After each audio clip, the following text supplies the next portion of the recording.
आ गई फैसले की घड़ी। 29 जुलाई को सीएम योगी और केशव प्रसाद मौर्य होंगे आमने सामने। 29 करोड़ जो जीतेगा वही सिकंदर बनेगा। लखनऊ में होने जा रहा है बड़ा सियासी घटनाक्रम। योगी या कोई और, क्या आपको भी चाहिए नया सीएम या योगी राज में खुश हैं? कीजिए कमेंट।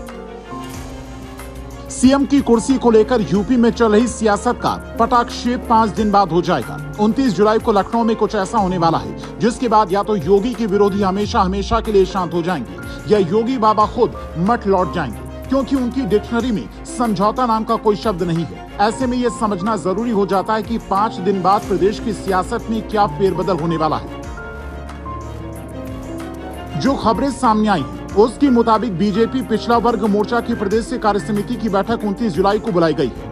केशव प्रसाद मौर्य खुद को प्रदेश का सबसे बड़ा ओबीसी नेता दिखाने में लगे हुए हैं। यूपी में ओबीसी की आबादी 50% से ज्यादा है, जबकि ठाकुर 13% है। यानी आंकड़ों में केशव योगी पर भारी है और मीटिंग में भी ये बातें साफ दिख सकती हैं। हालांकि लोकप्रियता में योगी इतने आगे हैं कि कई ओबीसी नेता भी उनके फैन हैं। शायद इसीलिए सीएम योगी को इस कार्यक्रम में बतौर मुख्य अतिथि बुलाया गया है।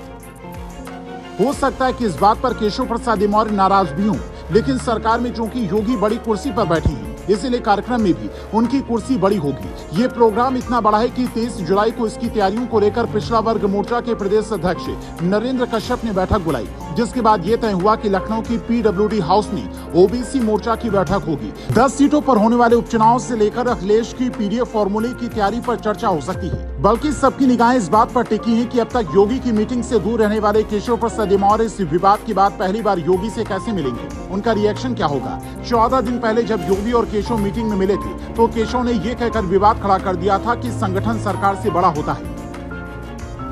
यहाँ जो कार्यकर्ता है उनसे इतना है कहूंगा, आवाज तो यहाँ सरकारी व्यवस्था के साथ का विकास मिला। मैं सदा कहता था और आज इस प्रदेश कार्य समिति में मैं संगठन के वरिष्ठता हमारे देश के और प्रदेश के नेतृत्व के सामने गया, संगठन सरकार से बड़ा है।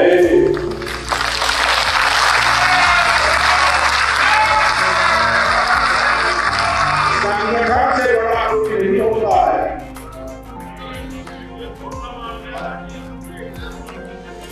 संगठन सरकार से बड़ा है, बड़ा था, बड़ा रहेगा।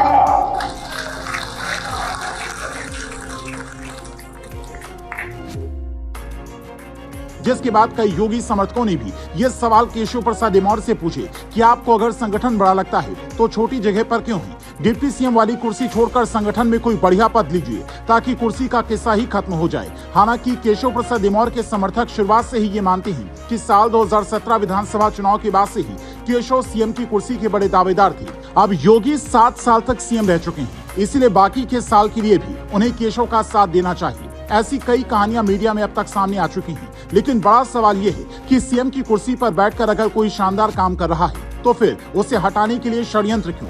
योगी के खिलाफ साजिश आज से नहीं रची जा रही है। कई पत्रकार कहते हैं कि योगी जब 2017 में सीएम बने थे तो अधिकारियों से लेकर कई विभागों तक में योगी की बात टाल दी जाती थी। अगर उस वक्त वो इतनी सख्ती नहीं अपनाते तो शायद 7 साल सीएम रहना भी मुश्किल हो जाता। आज भी योगी सख्ती वाले अंदाज में ही सबको जवाब दे रहे हैं। भले ही उनकी कुर्सी पर कई नेता नजर गड़ाए बैठे हैं, पर योगी कह रहे हैं काम नहीं रुकेगा, जिसने जो करना है करे। पुलिस अपना काम करेगी, बुलडोजर अपना काम करेगा, जनता की सुनवाई होती रहेगी।